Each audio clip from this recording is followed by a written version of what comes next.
Olá, boa tarde. Começa agora a terceira edição do dia do CNN Mercado, com tudo que acontece na economia, na política e pode influenciar os seus investimentos, as suas decisões. Sensação de agora vai no mundo da economia. A tramitação da PEC da transição finalmente deve avançar a partir de amanhã, quando deve ser apreciada lá na Comissão de Constituição e Justiça do Senado.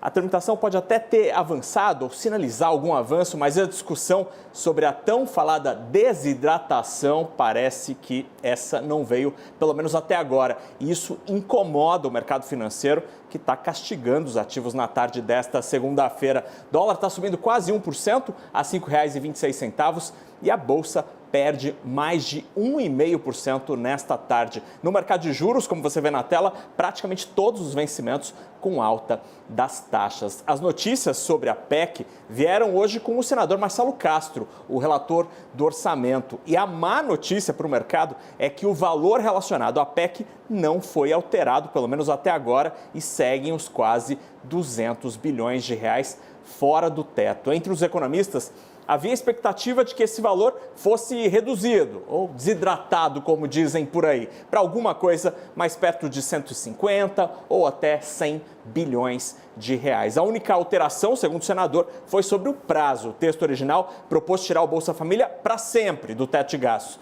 mas Marcelo Castro diz que esse prazo deve ser limitado a 2 anos. Entre as poucas ações que conseguem se segurar no azul, nesta tarde estão as empresas exportadoras, todas aquelas vendedoras de commodities, estão surfando na notícia de que a China, muito lentamente, começa a afrouxar algumas regras relacionadas à Covid. A partir de hoje, moradores de 17 grandes cidades chinesas, inclusive Pequim, não vão mais precisar mostrar testes recentes e, obviamente, negativos para poder usar o transporte público. A gente ouviu o senador Marcelo Castro, que falou depois com a imprensa, depois de uma reunião lá em Brasília, e detalhou os próximos passos da PEC da transição no Congresso Nacional. O plano é votar essa proposta em plenário do Senado nesta quarta-feira. Vamos acompanhar. A PEC será modificada num substitutivo por 2 anos, porque foi apresentado por 4 anos, mas como há muita resistência aos 4 anos e tem um grupo expressivo, tanto de senadores quanto de deputados, defendendo 1 ano, e os técnicos, do ponto de vista técnico, todos argumentam que deveria ser no mínimo por 2 anos, nós estamos trabalhando para que a PEC seja aprovada por 2 anos. Então hoje vai ser um dia de articulações, de negociações, de conversar com os senadores, de contar os votos para que amanhã a gente possa aprovar, se possível, na Comissão de Constituição e Justiça.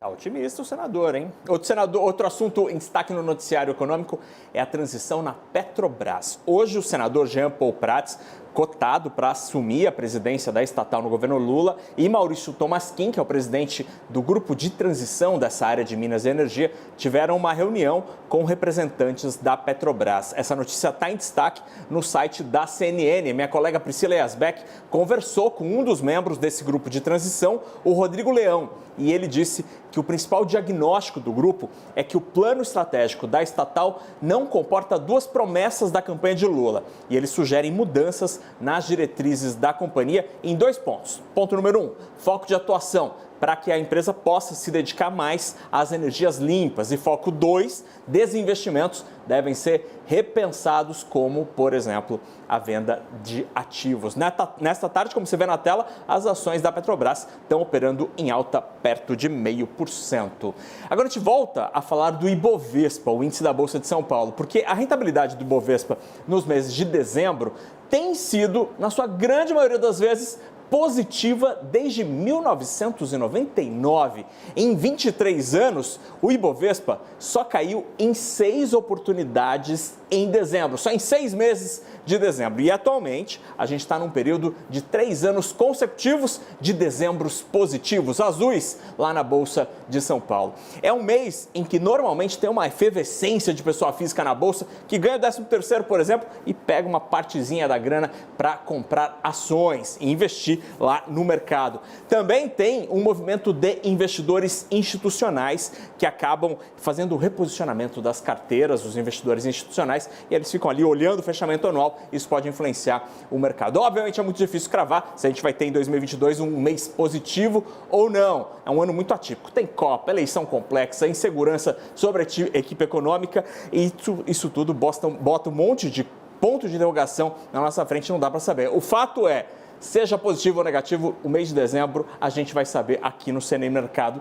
E essa edição está ficando por aqui. A gente volta às 10:50 com o fechamento do mercado. E agora você fica com o CNN 360 e a volta da rainha das tardes da CNN, Dani Lima. Seja muito bem-vinda de volta das férias, Dani. Boa tarde.